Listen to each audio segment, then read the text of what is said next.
Okay, good morning, everyone. Today is May the 28th. The time is 9:05, and I'm going to go ahead and call this BOCC meeting to order. First up, we do have our invocation from Prophet Moses Enoch from Cross of God Church for All Nations. Welcome. Good morning. Good morning, everybody. Heavenly Father, we thank you. We worship you. We adore your name. You are God who never fails. Father, we say thank you for today. Knowledge and wisdom is with you. Father, we come for your direction for this meeting today in the name of Jesus Christ. Father, bless everyone that is here, those that will be seeing this video, those that will be seeing us in the name of Jesus Christ. Father, I say thank you. Thank you for their families. Thank you, Jehovah, King of glory. I want to say thank you again for all you have been doing for this county and other counties in the United States. Father, we say thank you. We give glory to you because you are God who never fails. Everlasting King, thank you. Thank you. We just come to acknowledge you that you are our God. That is why we put you first in all things that we do. Thank you. Glory be to your name in the mighty name of Jesus Christ of Nazareth. Amen and amen. Thank you, guys. Thank you. And if you all stand for the Pledge of Allegiance.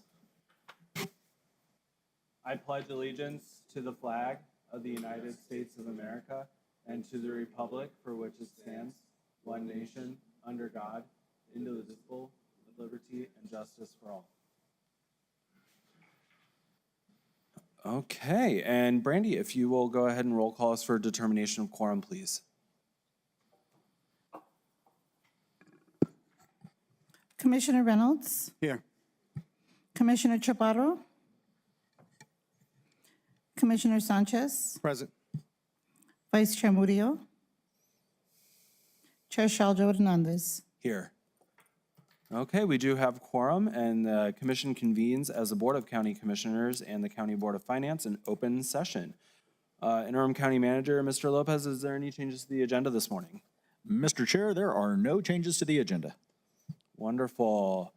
Moving on, we do have our consent agenda where the board will be asked to approve by one motion the following items for reoccurring or routine business, which are items 1 through 13.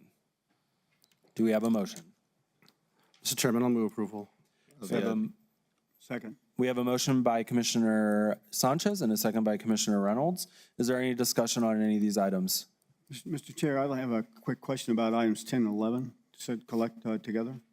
And that is, are there any obligations of the county to provide any, 9 and 10, to provide any kind of additional assistance with border patrol? Last time we did a grant from Homeland Security, we were actually required to assist them in some activities down along the border.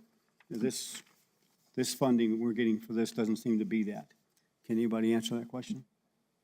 Mr. Chair, I can confirm that neither the EMPG nor the State Homeland Security Grant Program require any interaction with Border Patrol. Okay, thank you, thank you, County Manager. Okay. Any other questions? Nope. Seeing none, Brandy, if you can go ahead and roll call us for the consent agenda. Commissioner Reynolds, Yes. Commissioner Sanchez, Yes. Chair Shaljo Hernandez. Yes. Motion carries. We do have resolution numbers. Item number 7, 2024-73. Item number 8, 2024-74. Item number 12, 2024-75. Item number 13, 2024-76. Wonderful. Thank you, Brandy, for that. Moving on, we do have our pet showcase where our interim county manager, Mr. Lopez, will present some pets to us. Thank you, Mr. Chair. This morning, our cat of the week is Melanie, a 2-year-old domestic short hair female. She says, "I am a super friendly and sociable girl. I absolutely love being in the company of people. I am also pretty playful. I love toys that keep me entertained and busy. I've been waiting too long to find a family that will adopt me and spoil me with love forever. So if you're in the market for a gorgeous kitty to warm up your lap, I'm the one for you. And our dog of the week is Chelsea, a 3.5-year-old large mix female. Chelsea says, I am a strong and loving dog who just wants my forever family. My future home should be cat-free, and my humans must play with me, take me out on walks, and give me cuddles and lots of love every day. I can sometimes be a little nervous in new situations, but I can adapt fairly quickly, especially if I have a confident and safe human to rely on. I'm the big teddy bear you're missing in your life. So those are our pets of the week, Melanie and Chelsea, and there is a drive-through vaccination clinic this Saturday, June 1st, at the Field of Dreams parking lot for people who want to take advantage of that opportunity. Awesome. Thank you, Mr. Lopez. Okay, moving on, we do have 2 proclamations this morning. I was seeing if anyone was coming up the hallway. The first proclamation is item number 14, which is to proclaim June as Alzheimer's and Brain Awareness Month in Doña County. Mr. Chair, I'd like to move approval. Thank you. We do have a motion. Second. We have a motion by Commissioner Sanchez and a second by Commissioner Reynolds. Do we have Commissioner Chapato on WebEx to present?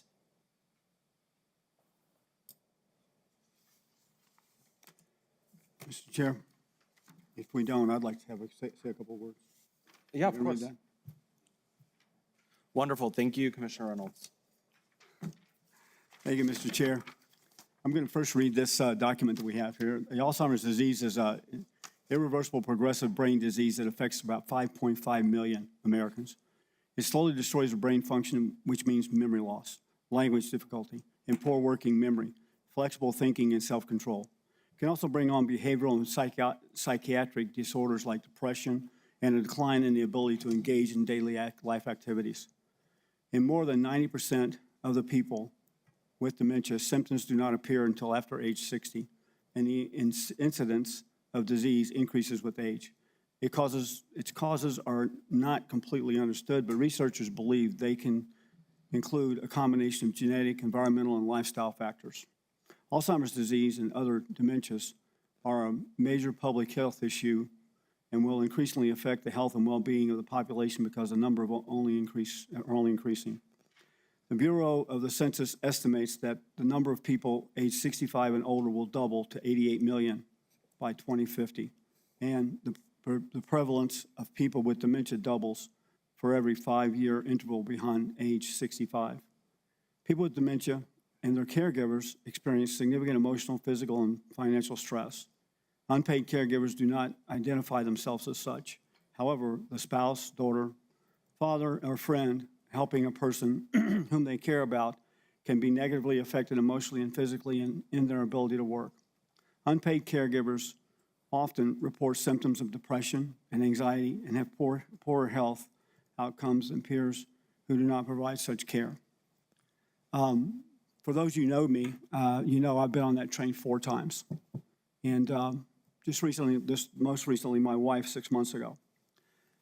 There are some things that we believe that researchers are saying may be able to manage some of this, and it has to do with our calling it possibly the 3rd level of diabetes. Okay, diabetes, you get it, then you get, then you become diabetic, you get pre-diabetic, then you got diabetic, and this is possibly one of the actual phases of diabetes. So this is something we all know is a problem as well. There's more research being done. It's difficult to identify this, but one thing that does say is everybody in the family in one way or another is affected as either a caregiver, family member, the way the person acts, the care they need, and the community is also affected. So it's important that we remember this, and when you know someone that has these diseases, any kind of dementia, just be understanding that they don't really have all the control that you think they should have sometime, and just be aware of that. Thank you, Mr. Chair. He's doing the Alzheimer's proclamation. Thank you, sir.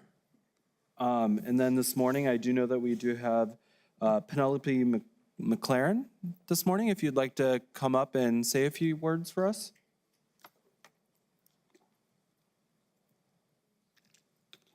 Of course, just right to the podium. I think the key thing that I could say is we have to remember that for the person who's diagnosed, they know there's no cure currently. And so they're going through a loss and a terrible time. And for the family, because there's no cure currently, they're also going through a loss. So we need to really be patient and understanding, dignity, making sure to give the person who has Alzheimer's or dementia, being patient with them and letting them have their dignity and still make those decisions. That person that's inside them will always be inside them. So you can talk to their heart and really being there for the family. This problem, unfortunately, is escalating. People are getting it younger and younger, and we are in crisis. I get calls all the time. As human beings, sometimes we think if we just ignore it, it's going to go away, and it's not. And the calls that I get most prevalently are calls from family members. They're in severe crisis because they didn't have a plan A, plan B, or plan C. Their plan was hope and denial. So we really, really need to be there for those people. I know we have so many things going on in our world, but it is a very sad situation. I just can't enough express how we need to be there for the diagnosed person and for the family and friends, because it's a huge loss. Thank you. Thank you. Mr. Lopez, if you can read the proclamation for us, please. Certainly, Mr. Chair. Whereas Alzheimer's is a degenerative brain disease that severely affects memory, language, behavior, and overall health. 1 out of 3 seniors dies with Alzheimer's or another form of dementia in the United States. We join a nationwide effort to raise awareness about Alzheimer's and brain disease to help us learn more about it and support our community. And whereas worldwide more than 55 million people live with Alzheimer's or another form of dementia, Alzheimer's is an incurable brain disease that accounts for about 70% of dementia cases. And whereas in New Mexico, more than 46,000 residents aged 65 and older are living with Alzheimer's, and an estimated 53,000 are expected to have the diagnosis in 2025, according to the Alzheimer's Association.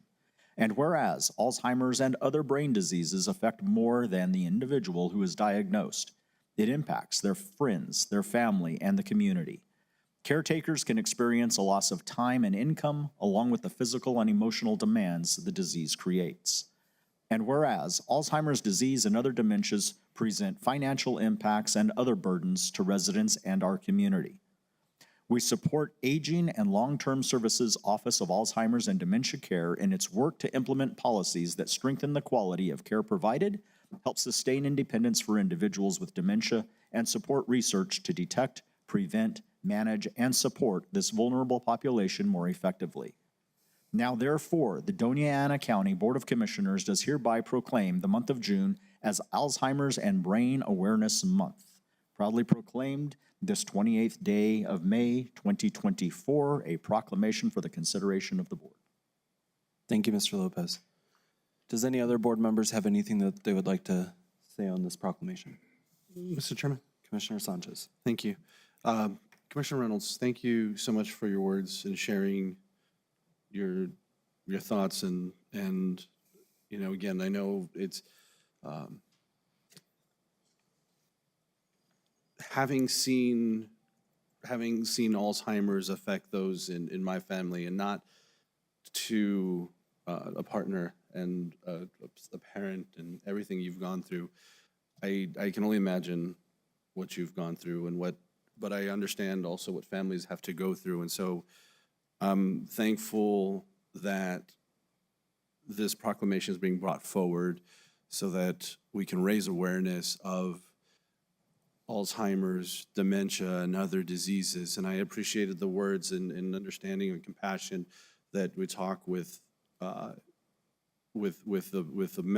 person that has been diagnosed, as well as the family members that have to care for them, because seeing how this disease can rob you and rob a person of their mind and who they are is just, I don't know that there's words to put, to really say exactly how it feels to see someone decline.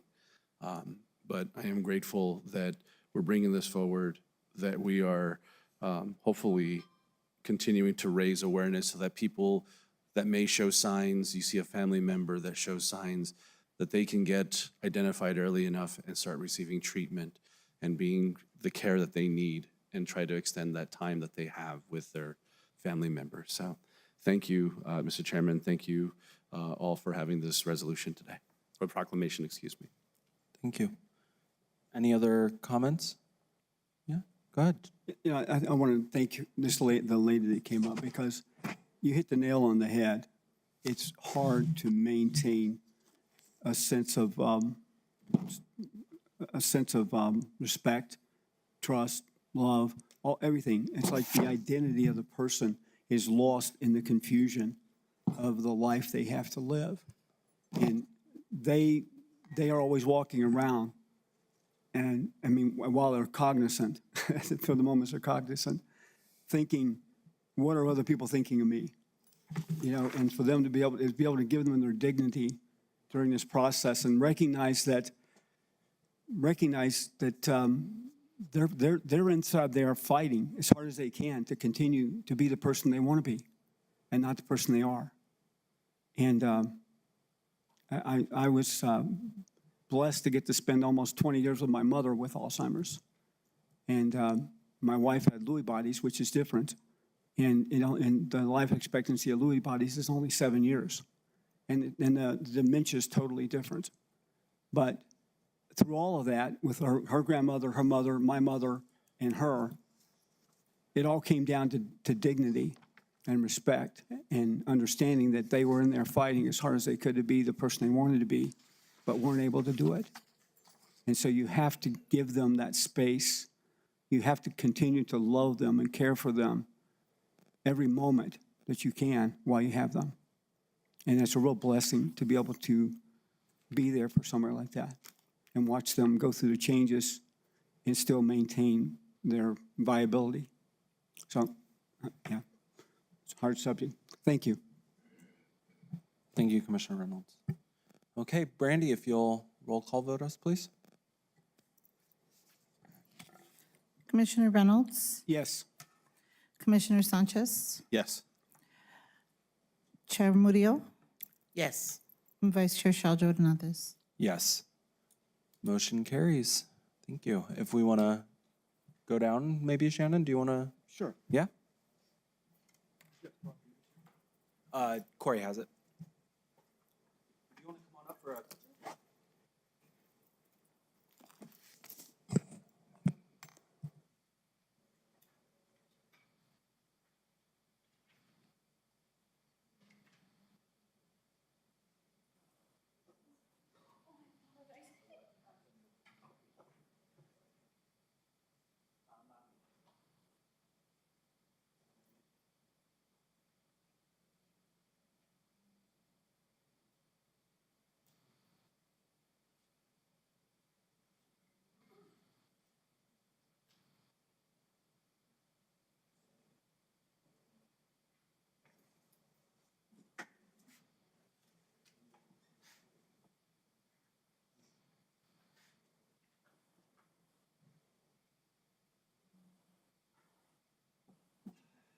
Okay, next up, we do have the proclamation for Pride Month, but I believe we got some communication errors going on, so if it's okay with the board, I want to make a motion to table this till the June 11th meeting. I'll second your motion. So I have a motion by myself and a second by Commissioner Sanchez. Any further? He second. We're good, thank you. Any comments? Brandy, if you can motion us on the tabling till June 11th. Commissioner Reynolds, Yes. Commissioner Sanchez. Yes. Vice Chair Murillo, Yes. Chair Shaljo Hernandez. Yes. Motion carries, and we will have that on the June 11th meeting. or we'll get them to join us. Okay, next up is going to be any public input. If you'll please come up to the podium, you will have 2 minutes to address the commission. 3 minutes? Stuck on the last meeting still? Oh, 2. 2 minutes. Why only two, Mr. Chair? Okay, and then if we can get the book to sign to the right-hand side. Okay, It's not crowded. or a piece of paper works. It's not crowded, Mr. Chairman. Okay, One prepares, and the timing is the most difficult part. Concerning the National Day of Prayer resolution, my name's Jim Hurst. Concerning the National Day of Prayer resolution passed 23rd of April, 2024, I quote, "Whereas it is essential to recognize and celebrate the diverse religious beliefs and practices of all residents within our county, such as the spiritual traditions of the Tortugas Pueblo." End quote. I beg you to repeal this resolution. The resolution violates the New Mexico Constitution and my religious freedoms. I affirm that the New Mexico Constitution forbids persecution or favoritism for or against any religious beliefs or practices, including those of the Tortugas Pueblo and all other religions and practices of all the residents of this county. However, as a citizen, I am not obligated to celebrate any religious beliefs or practices, especially those that I find to be absurd and harmful. This commission was wrong to make me a party to a proclamation honoring a religion I dispute. If you wish to celebrate all religious beliefs, then you have the same obligation to celebrate all religious disbeliefs. You have no right to proclaim that citizens should abandon their skepticism and drink the Kool-Aid. Freedom of religion includes the right to refuse religion. The proclamation affirms the appearance of Our Lady of Guadalupe. This commission has no authority to affirm or deny any religious claims. You can't affirm appearances of Virgin Mary, nor can you deny appearances by the resurrected Christ, presuming that either existed. This proclamation declares a clear preference for faith and belief and disdain for reason and skepticism. Thank you. any other public comment? If you'd like to come up to address the commission and sign the log on the left-hand side, please.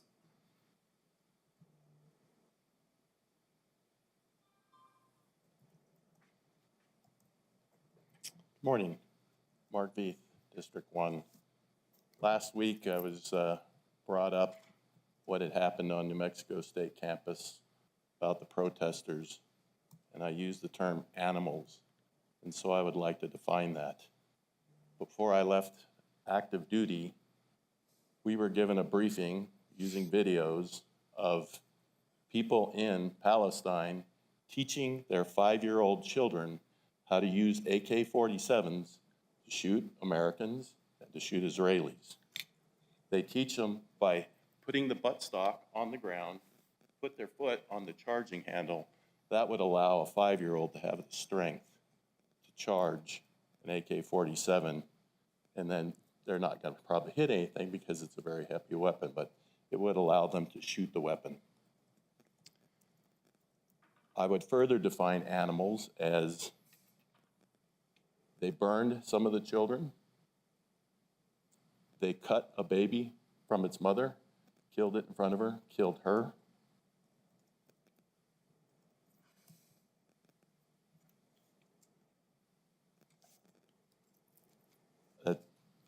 I just don't understand that at all. So when I use the term animals, that's where I'm coming from. Thank you. Are those 5-year-olds? They're not 5 anymore. They're grown. Any other public comment? Okay, seeing none, we're going to move on to staff input. If we have any county staff that has any input. Good morning, Chair. We do have a quick input from Robert Herrera. As you know, the last meeting we had tabled, or the commission had tabled, the discussion on planning dollars for the Sheriff's Department. Robert's going to update us on what they have been able to do in the interim, but the Sheriff's Department has asked us to actually wait on that item until the June 11th meeting so that they have more time to do a complete packet for you. Robert? Thank you, County Manager Lopez. Chair, Commissioners, so I'm Robert Herrera, Director of Facilities and Parks. Just a quick brief update. I did have the opportunity to meet with the Undersheriff. It was kind of difficult to get our schedules coordinated, but we did meet with her last Thursday. I believe I did get enough background information on what the vision of the sheriff is for this EVOC facility. I am meeting with my property manager tomorrow to formulate a game plan on how to approach the owners of Arroyo Seco. We are going to do some research through the Luna County Assessor's Office just to get some background size, get the relevant information I need. And then we will try to coordinate a meeting with them and ask if it was actually for sale. If it is, then we'll put together some sort of report and present it to the commission on the next meeting. Any questions so far? I apologize, there wasn't more to add, but we did have to, just do some research. Thank you. And also let the record state that Commissioner Chaparro has joined us at 9:32. Any questions for Mr. Herrera? Mr. Chairman? Commissioner Sanchez. Thank you. Mr. Herrera, I appreciate the update. I'm looking forward to coming forward on the 11th. I don't know if this is probably so much you as maybe Dasso. I was just kind of hoping that on the 11th, one of the questions that I was hoping that we could address too was understanding, as we're doing our due diligence with this, what it is our neighbors in El Paso County do, and just understanding. And that may not be a viable solution. Just like I said, I just want to make sure that I think the intent originally from the last meeting to postpone was just making sure we did our due diligence and understood that we had the right plan in place. And so I really appreciate you working with Dasso to work on a plan. So like I said, I don't know how to answer that now, but I think on the 11th, I'm looking forward to hopefully, continuing on with what you find with Arroyo Seco and all the other plans. So thank you, Ms. Herrera. Yes, sir, thank you. Wonderful.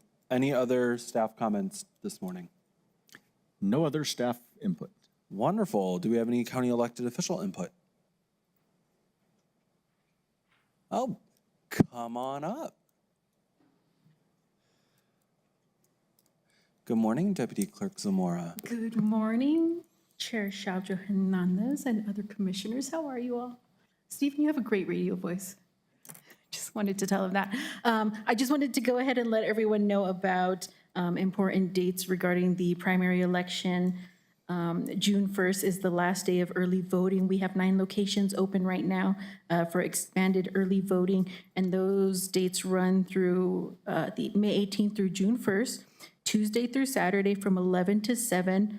That includes Anthony Public Library, Corbett Center Student Union, Doña Community College Chaparral, Doña Community College East Mesa, Doña Community College Sunland Park, Hatch Valley High School, Las Cruces City Hall, and Mesilla Town Hall, along with here at the Government Center. Election Day is June 4th, and that is 7 a.m. to 7 p.m. There will be 42 voting convenience centers throughout the county, and you can go onto our website to find the list, dacelections.com. Let's see. I'll do this in Spanish also. El último día de votación temprana es el 1 de junio. Ahí están todas las locaciones de votar en nuestro website, dacelections.com. Y el día de elección es el 4 de junio. Y vamos a tener 42 centros de votación abiertos. And I think that's it for me today. Thank you. Oh, also, I just wanted to go ahead and thank you all, the commissioners who were able to join us and the staff who were able to join us, along with Robert, your team, who were there for our groundbreaking. It was a really great event. So this time next year, we will have a new elections warehouse.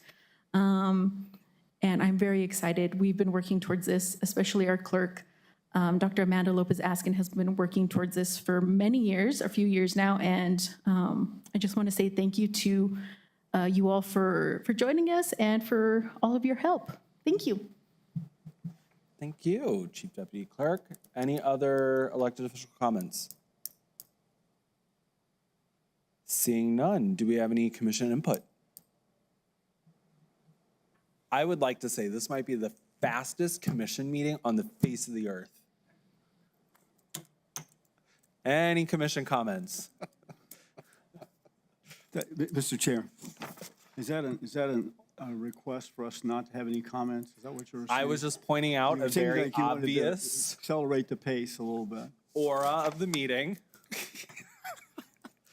You know, I will say a couple of things. And there's a Tortugas trail meeting this evening at between 4 and 5 at Doña Community College, 3400 Espina, Las Cruces.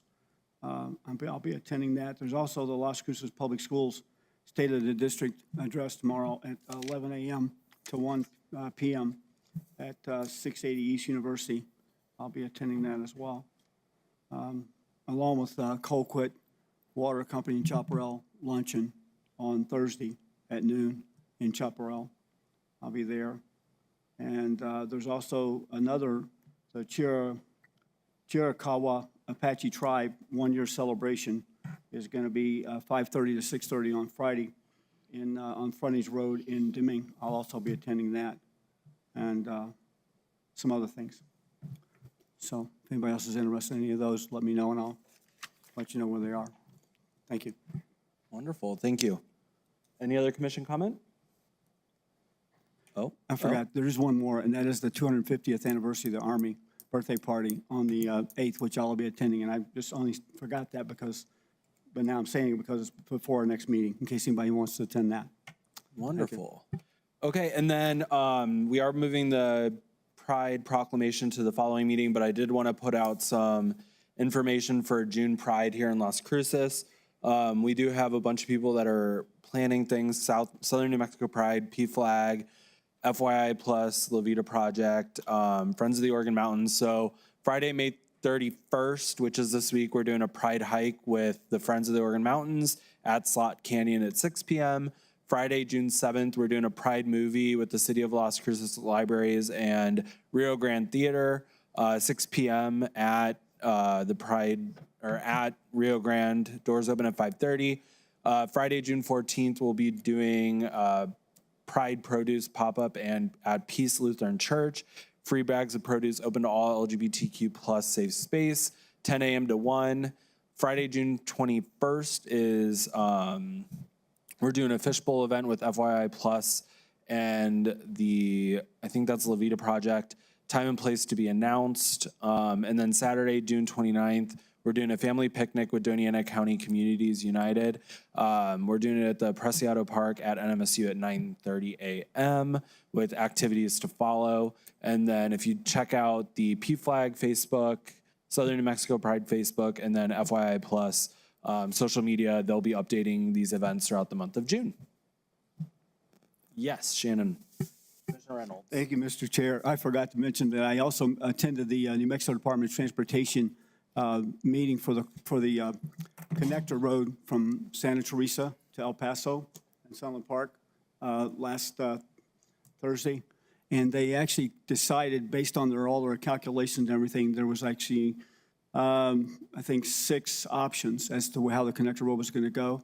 And they actually showed us evidence that the one that's recommended is 3, which will basically connects from about 1.5 miles north of the border crossing, goes over and hooks up with Sunland Park around Anapra and comes out on Anapra to connect over into El Paso. The additional work to do is to work with El Paso in order to improve the lanes on the bridge at Anapra in order to handle the additional truck traffic that they estimate is going to be about 25 to 75% additional truck traffic based on this connector road. But it is going to cut a lot of time out because we're not have to go all the way up to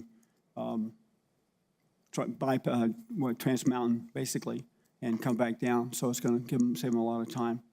Anyway, we're gonna have another meeting for that in probably another couple of months, but pretty much they've settled on solution number 3, or route number 3. And I can get you documentation on that if you want it. I think Mo went with me as well. He's probably got some more information if anybody has any questions that can bring more value to the discussion. Thank you, Mr. Chair. Thank you. Any other commission comment? Seeing none, we'll move on to presentations. We do have item number 16. We'll be going over what is Infrastructure Capital Improvement Plan, ICIP, and what is the procedure to create it. And we have our county engineer, Momo Abed. Welcome. Welcome. Good morning, Chair and Commissioners. Stephen Lopez, Interim County Manager. I asked Mo if I could start this off because we need to be completely transparent with this. County management has not done everything we should have on ICIP, and that is something that we are looking to change moving forward. The ICIP list is not a wish list, and it is supposed to be a planning tool. It is supposed to be the bare bones minimum standard in New Mexico, a 5-year plan. A 5-year plan is not sufficient, as I think you all realize. We really need a 25 or 30-year plan, which is why we will be having the work session in July so that we can really start purposeful strategic planning for our infrastructure and our capital projects here in Doña County so that we can have meaningful impact with our community members, meaningful impact on future economic development and planned growth for our county. So I wanted to make sure that that was quite clear, even though Mo's going to be up here and presenting kind of where we're at, and over the next 2 meetings, we're going to be having discussions on this. I wanted to make sure the commissioners were fully aware that this is an issue. We have recognized it, and we are going to make those improvements. The plan right now is we will have that work session in July, and then we will start our community meetings to find out what the needs really are in our communities here as early as September or October. That's when we should be having these meetings so that we can bring to you all by February of each year what the communities are recommending and requesting so that you have adequate time to say we need to make adjustments in our capital improvement plans and look at how we can fund those, not just by requesting assistance from the state, but also looking at other funding opportunities.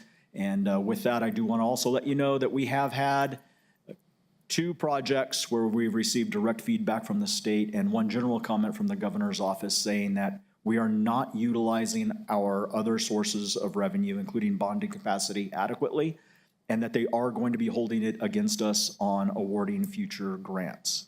So that is the courthouse, that is a roads project, and again, that is a statement from the governor, and she is in office for another 2.5 years, and I think this is a good indication she is going to be holding to this standard.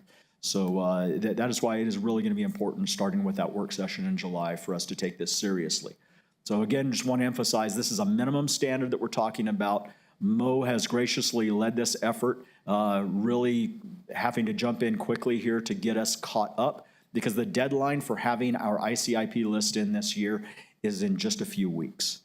So it is going to look a lot like what we had last year, and it is going to have almost no community input. We understand that. We are going to fix that moving forward.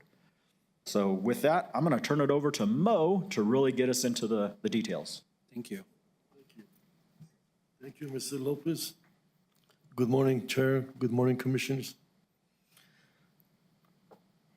As you can see on a PowerPoint, it shows the ICIP has to be approved by you all and by the governing body, and each projects to the region and all the requirements, what projects are required to meet and what the purpose they serve in. And also one of the things that we require to submit is no placeholder projects is allowed. We can't put just any project to hold a place for ICIP. And then project deactivation and the option. There is a method to deactivate the project if you want to move a project and all has to be done by the deadline. And also each project, the whole entire capital improvement project can include even the zero request if you don't, as long as it's in the plan. And public input is very vital to the creation and making of the ICIP. And items, any items you have on the ICIP, whether roads, building facilities, bike trails, buildings, at least have to have a life cycle of 10 years. Again, a community survey, which is the same thing as a public input, is very, I wouldn't say is encouraged, I would say is requirement, because without them, we're not gonna have really an ICIP project. So as Mr. Lopez explained a little bit, ICIP is not a wish list. So you can't put everything that you think we might need. It's a plan. So it's not a tool for funding application. Again, because it specifically has to say what the project is and the funding source. So why is ICIP so important? Because ICIP is a tool to showcase our priority for the whole county and what is your plan? What's the goal that commissioner wants to accomplish for the next few years? And also focus on the critical need project. Are these projects really needed for the community? Again, it has to meet the criteria that commissioner wants to accomplish and also encourages planning. And one of the things that the state government keep telling us is participation in ICIP is really strongly encouraged. And all the other funding agencies, whether it's federal or other state government, anytime we request for funding for any project, they look at that project to make sure it's on the ICIP list. That's one of the questions we always fail anytime we apply for any funding. They asked us, is this part of your ICIP? So it has a lot of, we get a lot of points by having a project on ICIP list. And also the governor's office is very involved in the ICIP projects and when, especially looking at the project for funding. So again, what's ICIP supposed to do? It's supposed to create a new fixed asset or also fix or extend the life of a fixed asset that we have. And hopefully the life expectancy at least has to be 10 years. And you have to have a good estimate at what the costs are. And right now, with really after the COVID, the biggest challenge we have is really what is the cost? Because it's daily changing. And identify the funding resources, how do you want to fund it? And also your project should be pretty close to ready to build or shovel ready. Again, as Mr. Lopez explained, it's a 5-year plan with priorities. And we should have only one project, as a number one. You cannot have, you have 5 projects, they're all ranked the same. You have to have one as priority and just rank them as you wish. And each project can have 3 phases: planning, design, and construction. You cannot just have one phase. The only phase that we accept is construction. If everything is done, you want to build it, you can get funding for it. And project has to be specific. You cannot just say you want to build roads in the county. You got to say, I want to build Westmoreland Road. So it has to be specific. And then the final ICIP, when we submit it to Santa Fe, is always published on the DFA list. And after that published comes out, then there's no changes be allowed. That's why we're doing a lot of homework beforehand. As Mr. Lopez said, yeah, we sound like or look like we're a little bit late, but we are hoping that next year we start the process, hopefully August, September, with a lot of public inputs. as you all have a lot of public meetings, we like to come to them again and ask our customers what they want to see and explain to them what ICIP is. So hopefully we can gather more information and more input. Again, ICIP really has to be a meaningful ICIP. And by saying that, is it going to serve the county? Not just for next year, but not even the 5 years. I would like to go even 20 years, maybe 30 years. I like Mr. Lopez, he always says 30 years. I think he has plans for 30 years, I don't know. But to me, it's a long, because we want to know where our county wants to go. What's your vision for the county? And the probably most important facet of this really process is public hearing. We want to make sure our customers have input in this project, they have buy-in to it, they know what's being served. At the same time, by having public meeting that we used to have here since they stopped 6 years ago, we want to go out to the public and ask what they want to see in the future. That doesn't mean everything they ask us we're going to be in the plans, but at least we're going to get input from you all. And really, it's your goal. You're the commissioner. You set up a goal for the county. So the survey, we're going to do a lot of survey from our customers and the community meetings, and see whether a lot of the community meetings we attending are really your commissioners meeting. You all set them up and we attend with you. And we want to know what feedback we get from our customers, and also the community-based organization. That's on community. Community-based organization do a lot of good for our communities, and they have been very helpful. And actually, I'm going to one next month with Del Cerro, and they invited me, so I'm going there to, again, bring up to them. Because really, without the community and the public, our project has no meanings to them. And also elected official. That's something we like to really share with them, because these are the folks that in Santa Fe going to make a decision for our projects, and they're going to decide what project is going to get funded.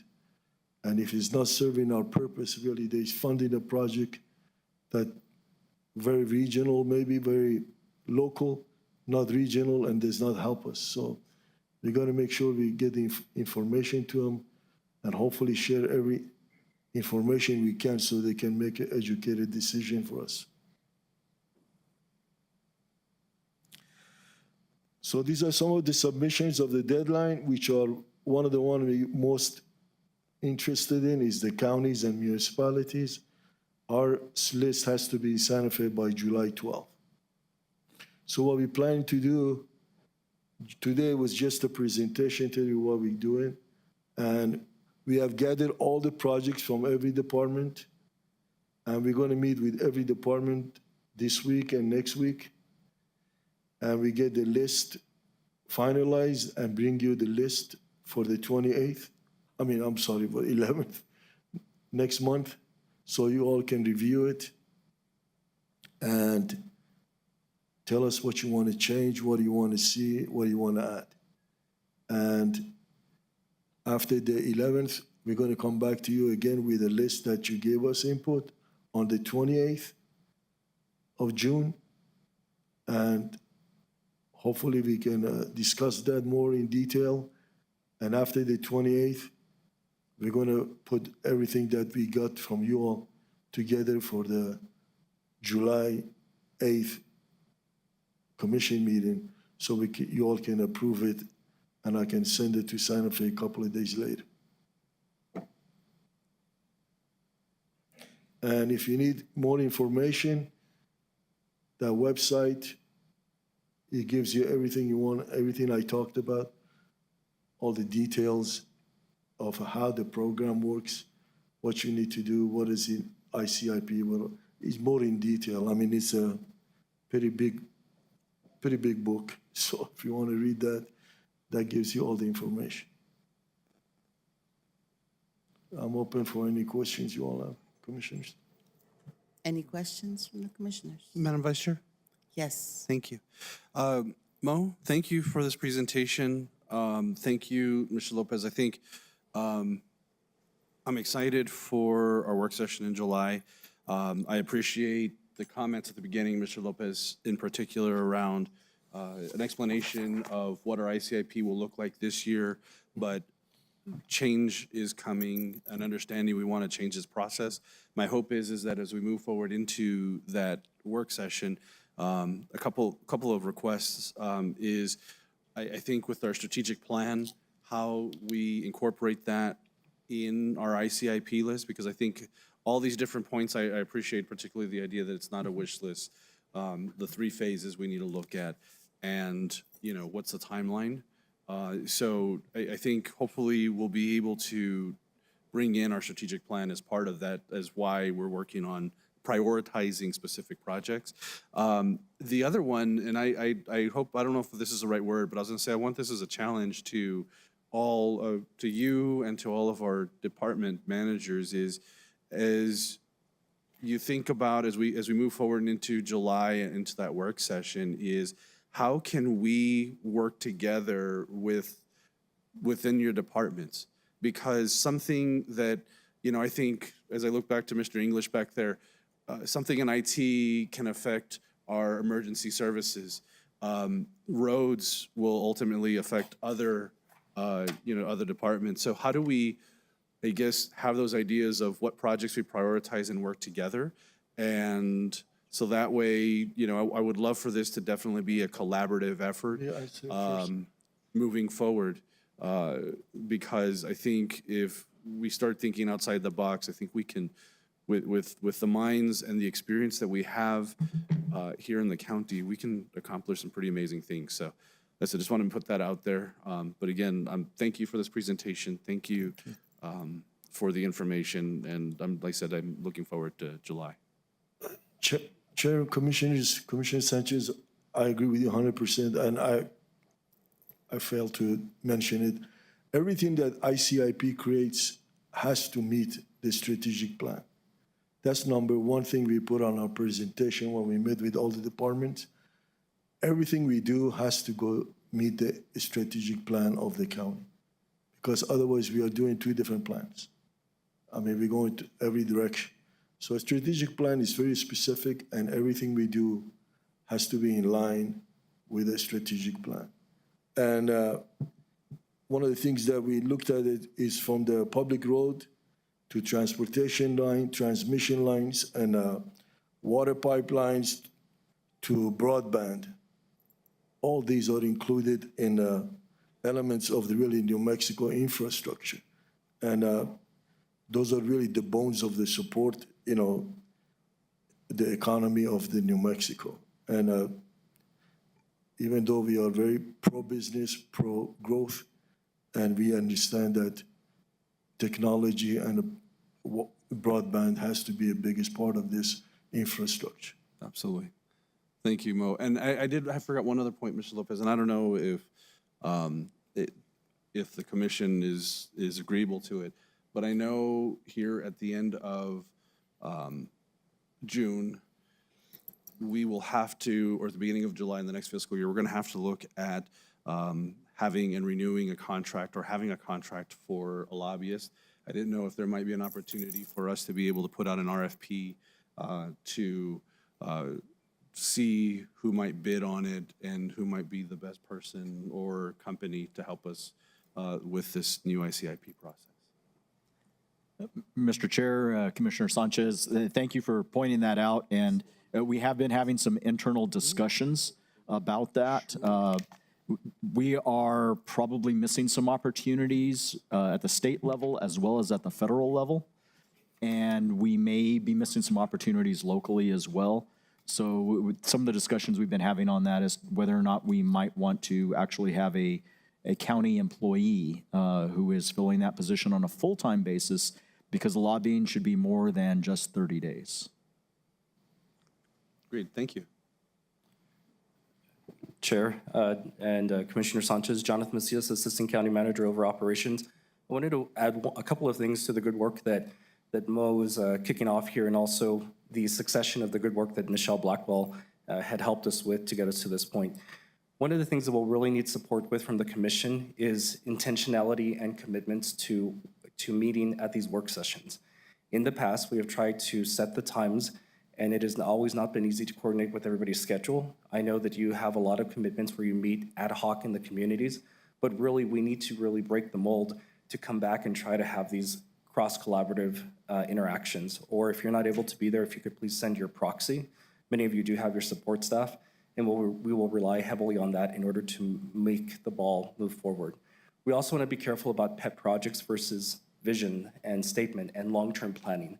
I think in the past you've seen, I feel like I'm amongst friends here, I'll be transparent, sometimes we are chasing things that are only going to incrementally move something in a community. We really need to be careful about not looking just at private roads or investments, but really looking at long-term configurations and realignment for the potential that our community has. So please, I implore you to make the time, because what you do today will set the expectation for what our constituents have been asking for a while. Thank you. Yeah, Shannon.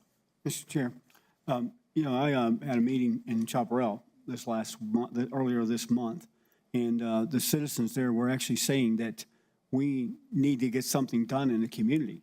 And my counterpart in Otero County was at the meeting as well, County Commissioner Gerald Matherly, and I was on the phone, but he was actually in person. And what he said to them is, he said, "You guys have to tell us what you want. You know, can you pick, and 5 things that you expect either Otero County or Doña County to do, so we can identify those and put them on the ICIP and get funding to do these projects." And the community basically said, "Well, what do you mean?" I mean, they didn't really understand the process. And just having this presentation, and I'm planning to actually provide it for them as well, to talk about exactly how this goes. And I have several communities I'm going to try and repeat this presentation to help them understand how we actually build the ICIP project list and how important it is to have the community input to begin the process. And then when they said that there were things that were put on the ICIP list that they didn't ask for, and they were awarded, like one was the water park in Chaparral, which they didn't ask for, but somebody put it on the ICIP list and it ended up there. It wasn't me either. The point is we need more collaboration with our communities in order to help them understand the process so they can better provide us with the information we need to make the process work as well. So I saw that in real life, in a real life meeting earlier this month, and we have another meeting coming up, I didn't mention, on June 10th back in Chaparral to go back over this. And I'm certainly going to have this presentation and have a discussion with them about exactly how the process works for us to get things done for them. So thank you for this. I appreciate it. Yeah, thank you, Chair and Commissioner Reynolds. And the only thing I would add to that is that please have those engagements, have those meetings, but have them with our staff as well, because it hasn't been that long ago that the effects of the pandemic wildly shifted and quite frankly, put us back in our silos. So we need to come back out, be a lot more collaborative. The things you mentioned were actually state priorities that were pushed by the local representative in that area. So if that wasn't a part of the awareness, it's something that we need to bring back and bring that presence to, so we can make that coordination come true. But please just invite us so we can come out and make sure that there is fidelity in the message that you're doing. We can also bring out for hybrid meetings as well as in-person meetings so that there can be proper representation at all levels. And I believe the county engineer, Moab, wanted to say something as well. Mr. Chair, Commissioners, I'm glad you brought it up because I was going to tell, under ICIP, we can partner with other communities like the Otero County. So if you have a project with the State Highway Department, New Mexico, even New Mexico DOT, or any other counties, we can apply for it, but it has to be on both ICIP list of both entities and actually has more chance of getting funded. If I might jump in there, not only does it have a better chance of getting funded if both communities put the same thing on the ICIP list, but if I remember correctly, was it your conversation that you and I had that said that the item on the Otero list had to be specifically the same item, same amount, same wording, and everything on both the Doña and the Otero County list in order to even be considered by the ICIP process? This is something that's new that I wasn't aware of. So I have to be much more cooperatively, especially in my community that borders both Otero and Doña County, to make sure that the same things are on the list for both of us. And so, yeah, thank you. Wonderful, thank you. Chair. Yes, Commissioner Chapato. Good morning, everyone. I'd just like to echo what Mr. Macias mentioned earlier regarding collaborating with our local representatives, also our state senators, because I know that at times constituents are speaking to them and not necessarily to the commissioners at the same time. So having that collaboration with our legislators along with the commissioners, because we can't be doing this in a vacuum. So I think that's a good idea. Thank you, Mr. Chair. Thank you, Commissioner. And then just a couple comments from me. I'm really excited that we're getting this done ahead of time. I do want to echo what Commissioner Sanchez said, that if this is the time to go forth to find someone, whether that be a full-time employee or a new contract for a lobbyist, now's the time to do it. Mr. Lopez, it sounds like you and staff are already addressing those concerns, so that's really exciting. And just to once again echo what has been said, tying our ICIP list to what we really want to accomplish, planning out for the future is going to be really exciting and also really important. But I just wanted to thank you, Mo, for coming out here and doing this today. Thank you to county administration for getting this underway as soon as possible. I know moving up those dates has been a really interesting conundrum for the county lately. But knowing that, we're going to hit that July 12th marker with final publication on September 13th means that we're going to really get this underway. So hopefully we can start having these conversations a lot sooner next year. And we can kind of get a game plan going in the next fiscal year. But any other comments or questions from the commission? Nothing? No? Perfect. Thank you, Mo. I really do appreciate you. Okay, moving on, we do have minutes from the May 14th meeting. Do we have a motion? So moved. Second. We have a motion by Vice Chair Murillo and a second by Commissioner Sanchez. Any discussion? Seeing none, Brandy, if you can roll call us on that, please. Commissioner Reynolds, Yes. Commissioner Chaparro, Yes. Commissioner Sanchez, Yes. Vice Chair Murillo, Yes. Chair Shaljo Hernandez. Yes. Motion carries. Minutes are approved. Moving on, we do have any commission follow-up input? Seeing none, we will move on to correspondence. I have Hugo Duhan versus Doña Ana County, Shamala Franzel versus Doña Ana County, Versa Odesho versus Doña Ana County, and Jason Rivera versus Doña Ana County. Wonderful, thank you. Mr. Chairman, Yes, Commissioner.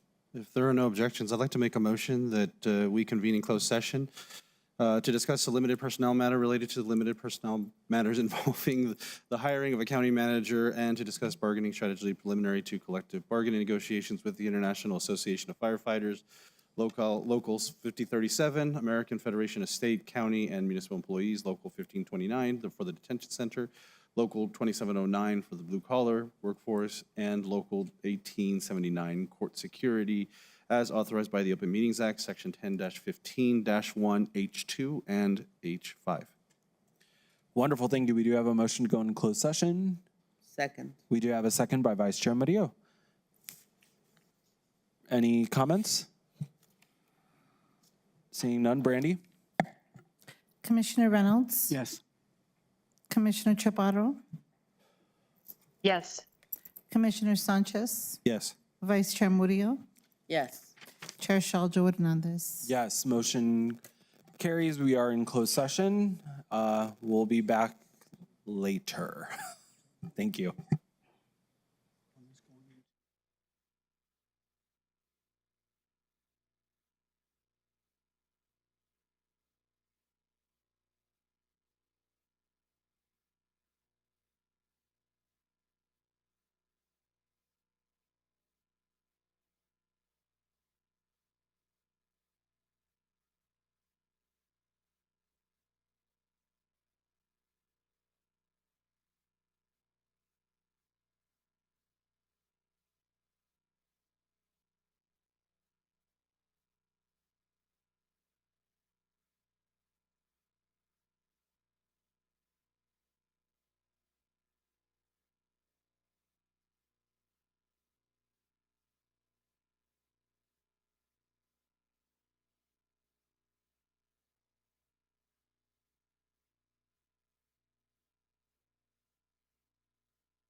Welcome back. The time is currently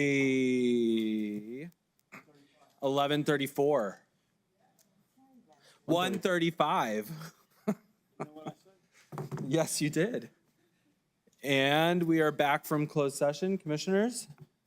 Let the record reflect that nothing was discussed in closed session other than the items identified in the motion that we made to go into closed session. And we're back. And that's really it, guys. Okay, the time is currently 1:35, and I'm gonna call this meeting adjourned.